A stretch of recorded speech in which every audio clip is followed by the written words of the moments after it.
सातारा जिल्ह्यातल्या लोणंद येथील सोना अलॉयज कंपनीच्या व्यवस्थापकाला खंडणीची मागणी आणि मारहाण केल्याप्रकरणी खासदार उदयनराजे भोसले यांच्यासह 9 जणांवर सातारा पोलीस ठाण्यात गुन्हा दाखल करण्यात आला आहे। खासदार उदयनराजे यांचे खासगी स्वीय सहाय्यक अशोक सावंत आणि रणजित माने, सुकुमार रासकर, धनाजी धायगुडे, राजकुमार गायकवाड, अविनाश सोनवले, महेश वाघुले, ज्ञानेश्वर कांबळे, योगेश बांदल यांना अटक करण्यात आली आहे। 18 मार्चला कंपनीचे व्यवस्थापक राजकुमार जैन यांना सातारा सर्किट हाऊस येथे खंडणी दिली नाही म्हणून मारहाण करण्यात आली होती।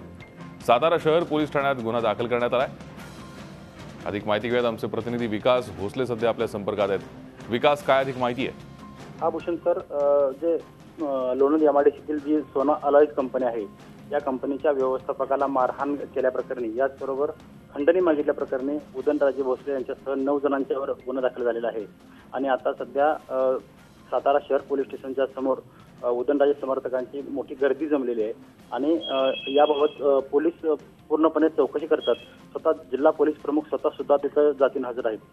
भूषण सर, नक्कीच धन्यवाद विकास या सविस्तर माहितीसाठी। आपण पाहतोय साताऱ्यामधली ही धक्कादायक बातमी। उदयनराजेंसह 9 जणांवर खंडणीचा गुन्हा दाखल करण्यात आलाय। सोना अलॉयज कंपनीच्या मॅनेजरकडे खंडणीची मागणी करण्यात आली होती, ती खंडणी दिली नाही म्हणून त्यांना मारहाण करण्यात आली होती, त्यानंतर हा गुन्हा दाखल झाला। झी 24 तास रहा एक पाऊल पुढे।